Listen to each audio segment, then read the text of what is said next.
ভাই কিছুক্ষণ আগে আপনি কিন্তু সাংবাদিককে গালি দিয়েছিলেন। আপনি কিছুক্ষণ আগে সাংবাদিককে গালি দিয়েছিলেন। এদিকে তাকান। আপনি কিছুক্ষণ আগে সাংবাদিককে গালি দিয়েছিলেন।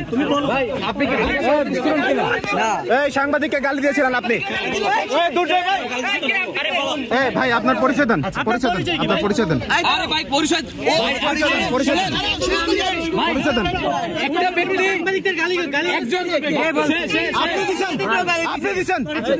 আমার কাছে ফুটেজ আছে, আমার কাছে ফুটেজ আছে, আপনি দেখবেন কিনা সেটা বলেন।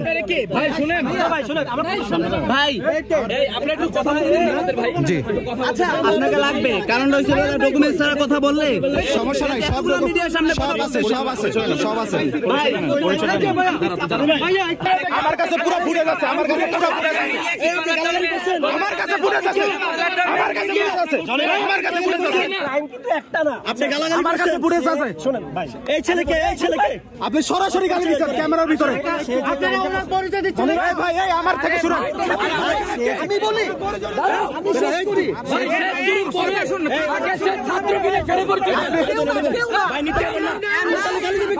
কেউ না, সে এখানে কি করে? ধানমন্ডি ছাত্র দলের ছাত্রদল করে ধানমন্ডি থানা একটু একটা মিনিট ও গালাগালি করছে তখন। আমার কাছে স্পষ্ট ফুটেজ আছে, সমাধান করতে। শুনেন শুনেন,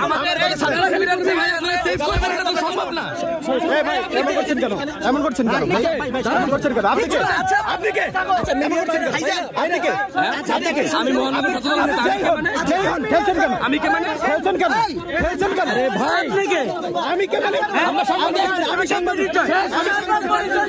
সাংবাদিক ঠিক আছে,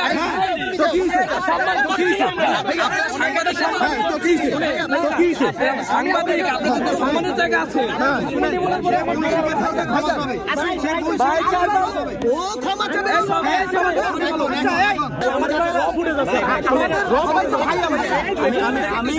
আমি আমার পরিচয় দিচ্ছি, ও বলে ভিডিও করলি কে? ওই কথা বলে যে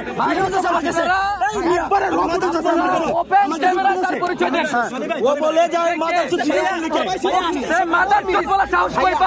আপনি সেটা বলেন, সাংবাদিককে বলার জন্য সাহস কই পায়?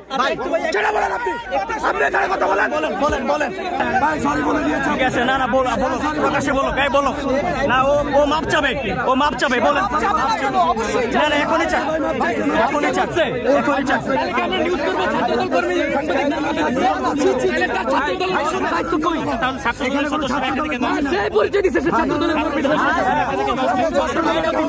সে ছাত্র দলের কেউ না, সে সাধারণ জনগণ। মাত্র বললেন সে ধানমন্ডি থানার, আপনি মাত্র বললেন সে ধানমন্ডি থানার ইয়া, আপনি তো মাত্রই বললেন, আপনি তো মাত্রই বললেন সে ধানমন্ডি থানার কর্মী আছে, মাত্রই তো বললেন।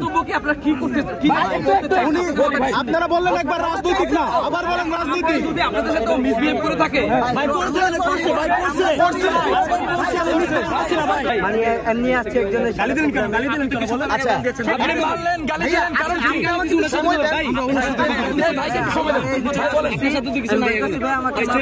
সবাই তার হচ্ছে এটাই আমার অনুরোধ।